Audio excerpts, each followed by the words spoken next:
feeling ko, gising ako. Pero, nag-i-snore pala ako. Pero, yung brain ko gising. Kaya, napakalaking bagay nito. Sabi nga ng doktor sa akin nung una, sabi niya, it will change your life. Totoo. It will change your life. Yung pala isang problema.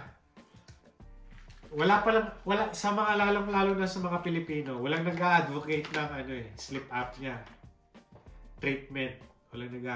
Walang sikat na personality, hindi pre-promote, hindi mo maririnig to kung saan-saan. Kumbaga, napaka sa atin ito, unknown.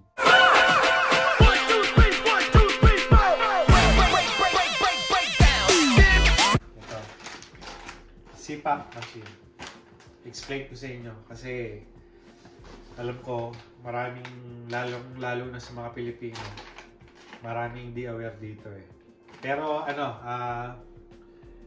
disclaimer muna, di ako doktor kaya huwag niyo ako papaniwalaan sa mga sasabihin ko tungkol sa health kasi medyo kwento ko lang sa inyo yung experience ko. Bali to, CPAP machine. Bagong kuha ko to, gumagamit na ako ng CPAP machine for the past, ilang taon na ba? 5 years? 5 years siguro, yeah. Before pandemic to, di ba? Yeah. So, pangalawa na to, di ko na unboxing yung una namin. Di pa ako vlogger na. Yeah. Meron ka pa isa, yung portable, yung mali. Di ko rin na-vlog yun. Meron pang travel. Actually, covered to Covered ng insurance namin. So, di ko iniisip na yung babayaran. Lalong-lalo na sa mga sa mga taga-Canada na may problema sa paghilik. Yan, yung mga malalakas maghilik.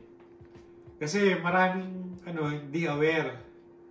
Kapag naghihilik ka, maraming epekto sa body mo Lalong-lalo na yung mga may existing sakit na So yung snoring kasi, meron siyang additional na sleep apnea na kasama.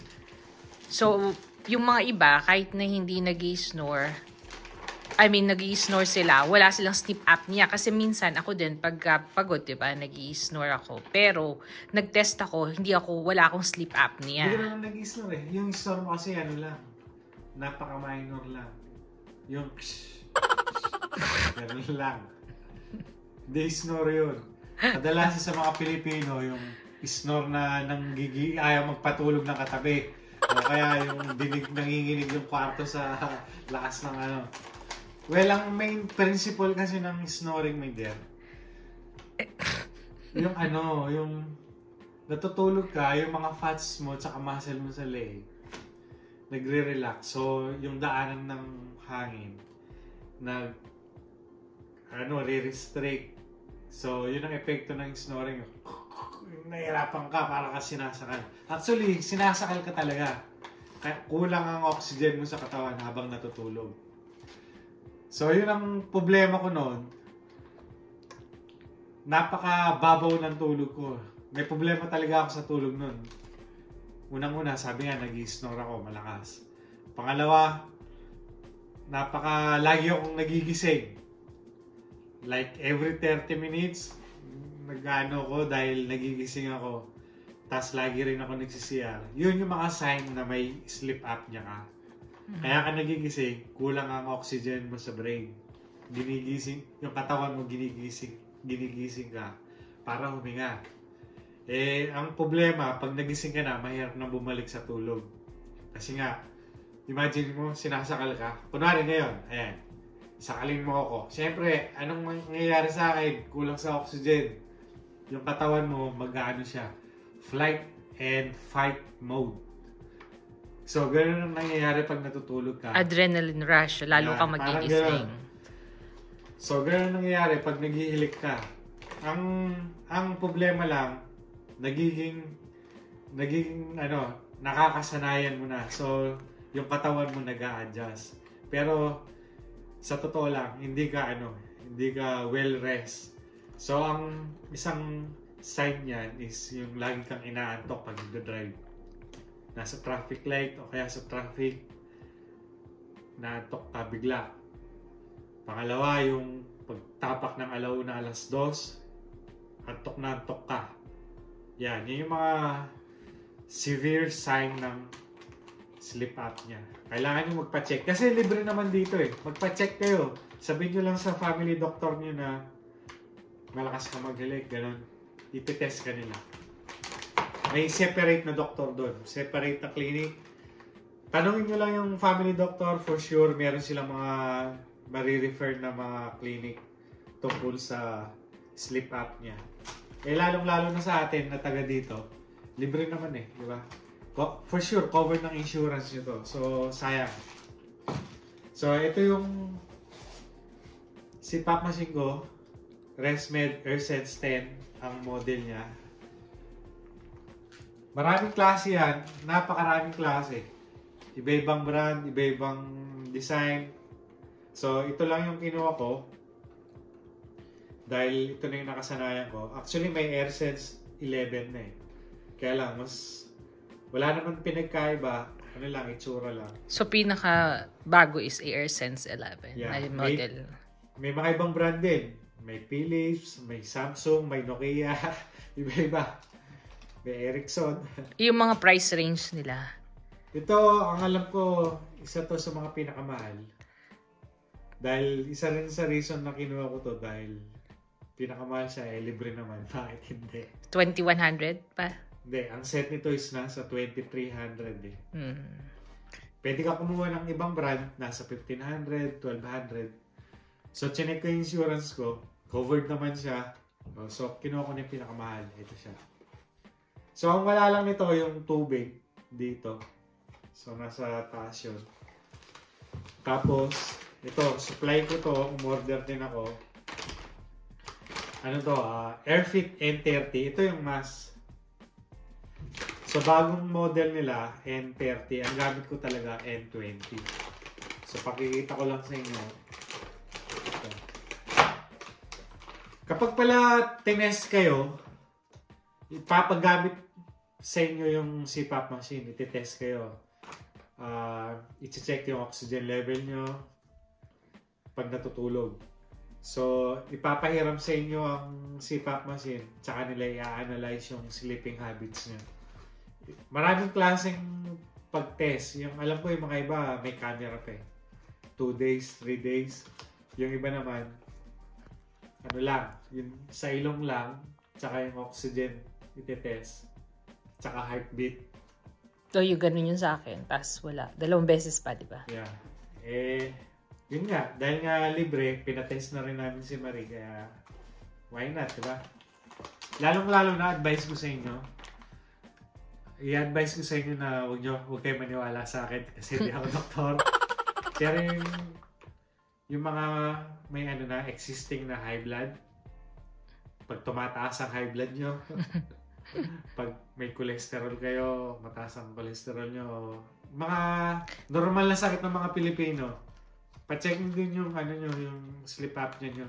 Yeah. For sure, lalong-lalong na kung nagre-reklamo na yung katabi nyo sa natutulog kung malakas kayo maghilik. Yeah. Ako kasi noon, hindi ako nagre-reklamo kasi nakakatulog pa rin ako. Magaling, mahimbing ako matulog eh. Talent yun sa'yo. Pero kasi dahil hindi nga siya nakakatulog, gising siya ng gising. Yeah. Nakita lang namin yung, di ba yung poster, tapos sabi niya sa clinic ng doktor namin, tapos yun, tinanong ko, can he be tested? Kasi akala niya noon may diabetes na siya dahil ihi siya ng ihe. Sabi ko, no, it's not. Kasi every 1 hour. Kaya ka lang umiihi dahil gising ka na. Gising ka, yeah. Pero maraming ano dun, maraming questionnaire, ititest ka. Actually, itong pag binigyan ka ng CPAP, forever mo siyang gagamitin eh. Meron pang isang treatment na kung saan isi-surgery ka. Eh, yun naman, ayoko naman yun. Kasi, operahan ka, tatanggalin yung taba mo sa leeg. Saka adenoids, yung mga ganun. Oo, yung mga... Although, di ka magsisipap. Yeah. Kaya lang, ayoko naman yun. Parang masyadong aggressive approach. Tsaka, yun nga, kung libre naman, why not? Di ba? Para sa health nyo. Yan yung mga ano mo. Bago to, tingnan mo. Ay, ganyan yung kay yata kay Kerry. Meron sa bibig. May mouth guard siya. Hindi mouth guard ay, to. Ano yan? Kasi maraming klase ng mask. Parang mouth guard. Yung mask kung isa, pag ano siya, dalawa, hindi ko na napakita, no? So, to, bago sa akin to, hindi pa ako familiar. Marami siyang, extra. That's good. Mas makakatipid ka rito kasi, iba-ibang size. Ito is small. Ito, medium. Ito siguro, small to medium, small, medium. So, marami siya. Ito yung hinuhugasan mo, linilinis mo. Pag gising mo sa umaga, yun lang disadvantage niyan. Linilinis mo siya everyday. So, ito. At least ito, may mga extra. Yung isa kong mask na talagang ginagamit ko, siya, wala siyang ganito. Isa lang siya. So, umorder ako ng dalawa. So, napagpapalit-palit ko. So, ganito siya, no? Tingnan natin. Left, right. Ganyan. Yan, ganyan.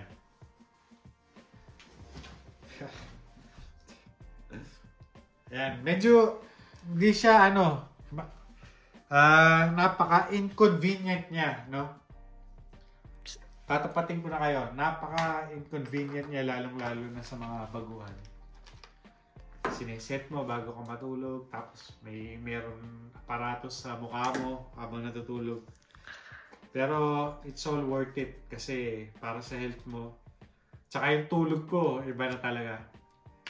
Nakakatulog ako ng 4 to 5 hours, pero deep sleep yun. Marami kasing level ng sleep eh. Deep sleep talaga yun. As in, pahinga ka. Kaya di na ako inaantok ng tanghali ngayon. Tapos, yun nga, nagiging problema kapag nag-i-snore ka, yung level of sleep mo, napakababaw. May time na yung feeling ko, gising ako, pero nag-i-snore pala ako, pero yung brain ko gising. Kaya, napakalaking bagay nito. Sabi nga ng doktor sa akin nung una, sabi niya, it will change your life. Totoo. It will change your life. Kaya, ulitin ko, hindi ako doktor, kaya huwag niyo ako paniwalaan. But you advocate for it. Yung pala isang problema. Wala sa mga lalo na sa mga Pilipino, walang nag-advocate ng sleep apnea treatment. Walang sikat na personality, hindi promote, hindi mo maririnig to kung saan. Kumbaga, napaka sa atin ito, unknown. Pero, yun nga, tulad na sinabi ko, try nyo, kausapin ang family doctor. Tanong kayo, sleep apnea. So, yeah. Tsaka may kasama kang ambassador. You're the ambassador and may ambassador pa. Si Shaq, di ba? Sa US yun. Sa US siya. So, si Shaq O'Neal. Ambassador siya ng Okay, search muna. Mag-research muna kayo. Marami kayong makita sa YouTube. So, ayun. Thank you for watching. Peace and love.